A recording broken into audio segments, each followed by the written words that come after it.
Sizlarning yaxshilaringiz Qur'oni Karimni ta'lim olib, ta'lim beruvchilaringizdir.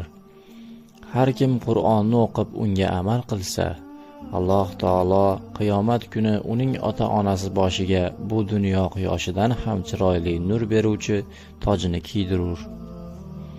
Qur'on o'qingiz, zero Qur'on joylashgan qalbni Alloh azoblamas. Ushbu Qur'on Allohning ziyofatidir.